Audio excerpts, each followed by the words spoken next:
Manajemen Universitas Wersar Sorong Selatan berkomitmen menyiapkan SDM bertalenta dan berdaya saing dengan 5 program perkuliahannya untuk membantu Pemda yang menghadirkan perguruan tinggi di Sorong Selatan mengatasi berbagai permasalahan yang dihadapi. Komitmen manajemen Universitas Wersar yang disampaikan Wakil Rektor 2 Julian Kondologit diapresiasi Bupati Sorong Selatan Samsudin Anggiluli karena telah sejalan dengan tujuan Pemda menjabarkan perintah Undang-Undang Otsus sebagaimana dijelaskan dalam wawancara berikut ini. Saya Wali dari Wakil Rektor 2 Pak Kondologit. Sudah lama nama universitas ini disebut-sebut beraktivitas di Sorsel. Bisa dijelaskan progresnya sejauh ini, baik itu dari sisi penyiapan infrastruktur dan aktivitas perkuliahannya. Berdasarkan hasil penelitian dari LLDikti wilayah 14, maka Universitas Wersar telah dilegalkan, mempunyai status hukum dengan nomor 47/E/O tahun 2022. Dengan dasar legalitas itu, Universitas Wersar telah membuka penerimaan pendaftaran dengan 5 prodi, yaitu prodi agrobisnis, prodi perikanan tangkap, prodi administrasi publik, prodi ilmu komputer, dan prodi PGSD. Dari 5 prodi itu, 4 prodi telah terakreditasi dan tinggal 1 prodi, yaitu prodi Ikom. Dan dari 5 prodi ini, kami dari Unsar telah memprogres perencanaan untuk pembangunan kampus universitas yang representatif berupa salah satu rektorat, 1 auditorium, 2 koper rombi, ruang belajar. Adapun sumber-sumber yang kami peroleh untuk pembangunan ini, yang pertama bantuan pemerintah daerah Kabupaten Sorong Selatan, tapi juga bantuan pemerintah Provinsi Papua Barat Daya berupa hibah, yang target kami akan dibangun di tahun 2023 ini. Bahwa tahun depan sudah bisa mahasiswa kuliahnya di kampus yang baru. Selama ini di mana? Selama ini kami bekerja sama dengan Yapis, Pemda Sorsel maupun Provinsi Papua Barat Daya pasti menunggu komitmen kampus mengatasi berbagai permasalahan yang dihadapi karena telah berkontribusi mendukung pengembangan kampus Wersar. Kita berpedoman kepada Tridharma perguruan tinggi. Yang pertama pendidikan dan pengajaran, kedua penelitian dan pengembangan, ketiga pelayanan kepada masyarakat. 3 fungsi inilah yang kami akan kembangkan, terutama penelitian dan pengembangan. Para dosen-dosen kita yang ada di setiap prodi, mereka akan terjun langsung kepada masyarakat sesuai dengan bakat dan minat masyarakat, baik itu di perikanan, baik itu di agrobisnis, baik itu administrasi publik, tetapi juga pengembangan sumber daya manusia lewat IT, teknologi, lewat ilmu komputer, itu yang nanti kita sosialisasikan. Dan ini sudah perintah sesuai dengan Undang-Undang nomor 20 tahun 2003. Bahwa wajib hukumnya setiap perguruan tinggi harus melaksanakan 3 fungsi besar itu. Untuk Pak Bupati, mengapa Pemda Sorsel ikut berandil menghadirkan Universitas Wersar di Sorsel? Karena itu amanat Undang-Undang Otsus nomor 2 2021 pasal 56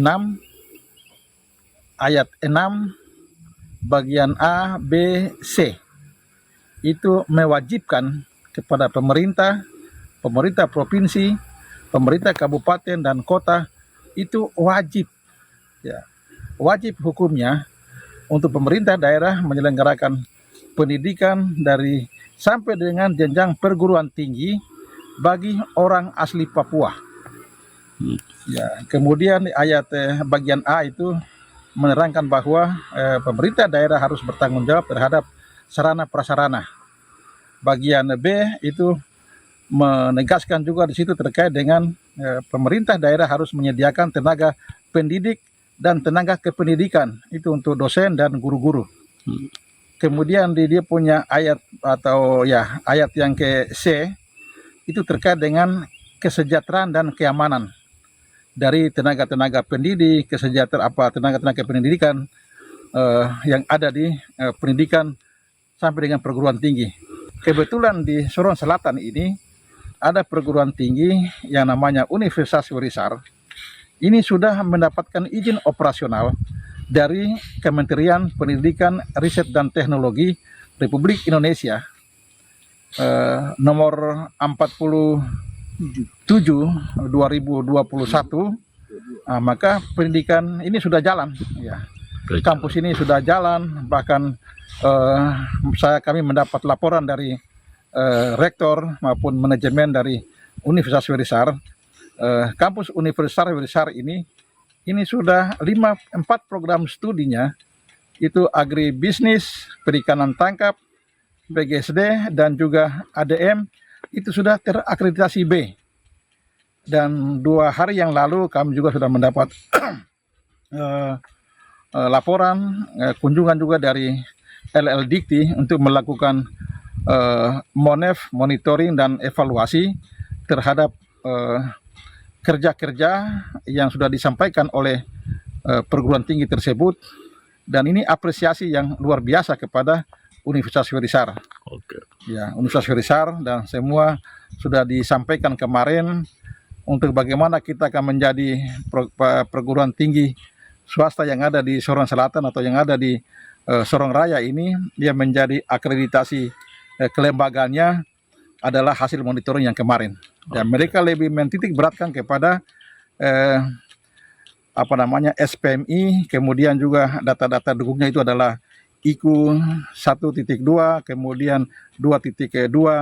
Ini kemarin kita punya Universitas Werisar ini, saya mendapat laporan dari rektornya dan juga dari manajemennya bahwa semua sudah selesai dalam rangka untuk bagaimana kelembagaannya ini harus terakreditasi. Dan mudah-mudahan menurut hasil laporannya nanti akhir tahun ini atau awal tahun depan itu sudah Universitas Werisar ini sudah terakreditasi. Apa harapan Pemda dengan hadirnya kampus universitas ini? Harapan kita bahwa sebuah daerah itu dia akan maju cepat, itu harus ada perguruan tinggi. Perguruan tinggi yang harus dia ada punya dosen-dosennya, harus melakukan penelitian-penelitian, maka pemerintah daerah akan membutuhkan hasil penelitian itu untuk sebuah kebijakan daerah. Nah, itu yang kita harapkan, dan saya juga mendapat laporan dari Universitas Werisar ini, mereka mendapat dana hibah dari gubernur dan akan menyekolahkan ada 3 orang untuk sekolah S3. Ini semua kita siapkan dalam rangka untuk bagaimana universitas ini bermanfaat bagi daerah dengan melakukan penelitian-penelitian di Kabupaten Sorong Selatan ini yang akan disampaikan kepada pemerintah daerah. Bagaimana mengajak masyarakat untuk mendukung tujuan Pemda menghadirkan universitas ini? Karena masih saja terdengar suara-suara sumbang akhir-akhir ini. Masyarakat ini mereka tidak tahu, ya. Mungkin juga tidak mengetahui tentang perintah undang-undang tadi. Kita punya undang-undang otonomi khusus. Ini memerintahkan kepada daerah, pemerintah, bupati, itu wajib hukumnya untuk menyediakan pendidikan sampai dengan perguruan tinggi untuk orang asli Papua. Jelas itu, Pak. Jadi kalau ada yang nadanya miring-miring, berarti orang ini tidak mau Sorong Selatan ini sama dengan daerah lain. Kita mau tinggal dalam ketertinggalan, keterbelakangan, lain-lain, tidak bisa. Ya, kita punya undang-undang otsus ada, kita punya dana otonomi khusus ada, kita harus buat sesuatu bagi kita punya generasi. Terima kasih Pak Bupati dan Wakil Rektor 2 yang sudah berbagi di CWM News. Terima kasih kami kepada sampaikan untuk CWM. Pak Poli, tapi juga CWM